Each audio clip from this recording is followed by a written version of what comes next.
మా వంటగదికి స్వాగతం. మా వంటగదిలో ఈ రోజు లేత కొత్తిమీరతో పచ్చడి ఎలా తయారు చేయాలో చూద్దాం. ఇది చాలా రుచిగా ఉంటుంది. కాడలతో సహా పచ్చడి ఎలా తయారు చేయాలో చూద్దాం. స్టవ్ పై పాన్ పెట్టుకొని 2-3 టేబుల్ స్పూన్ల ఆయిల్ వేసి వేడి చేసుకుందాం. ఇది కడిగి శుభ్రం చేసి కట్ చేసిన లేత కొత్తిమీర కాడలతో సహా కట్ చేసి ఉంచాను. ఇప్పుడు ఆయిల్ వేడైన తర్వాత దీనిలో కారానికి సరిపడా పచ్చిమిర్చి వేసి వేయించుకుందాం. ఇలా వేగిన తర్వాత వీటిని ఒక ప్లేట్లో తీసుకుందాం.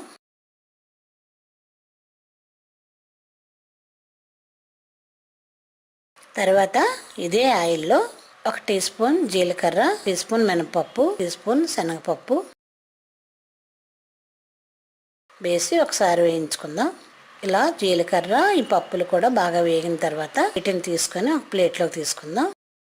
ఇప్పుడు ఇదే నూనెలో మనం శుభ్రం చేసి కట్ చేసిన కొత్తిమీర కూడా వేసి వేయించుకుందాం. ఇది లేత కొత్తిమీర కాబట్టి కాడలతో సహా శుభ్రంగా కడిగి కట్ చేసి వేస్తున్నా. ఇప్పుడు దీనిలోనే ఒక నిమ్మకాయ సైజు అంతా చింతపండు కూడా వేసి ఒకసారి వేయించి స్టవ్ ఆఫ్ చేసుకుందాం. ఇప్పుడు ఇలా చల్లారిన తర్వాత ఒక మిక్సీ జార్ తీసుకొని దానిలో మనం ముందుగా వేయించిన మినపప్పు, శనగపప్పు, జీలకర్ర, పచ్చిమిర్చి వేసి రుచికి తగినంత ఉప్పు కూడా వేసి ఒకసారి మిక్సీ చేద్దాం. ఇది అలా మిక్సీ చేయవచ్చిన పచ్చిమిర్చి మిశ్రమం ఇందులో మనం ముందుగా వేయించిన చింతపండు, కొత్తిమీర కూడా వేసి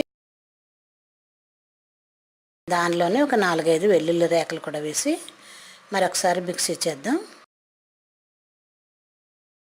ఇది అలా మిక్సీ చేయవచ్చిన కొత్తిమీర పచ్చడి. ఇప్పుడు దీన్ని పోపు వేసుకుందాం.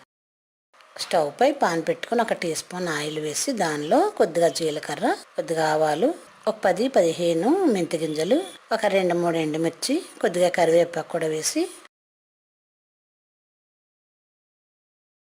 బాగా వేయించుకొని మనం ముందుగా తయారు చేసుకున్న కొత్తిమీర పచ్చడి కూడా వేసి బాగా కలిపి స్టవ్ ఆఫ్ చేసుకుందాం. ఇప్పుడు ఇలా పోపు పెట్టిన ఈ కొత్తిమీర పచ్చడిని వేరే బౌల్లో తీసుకొని సర్వ్ చేసుకుందాం.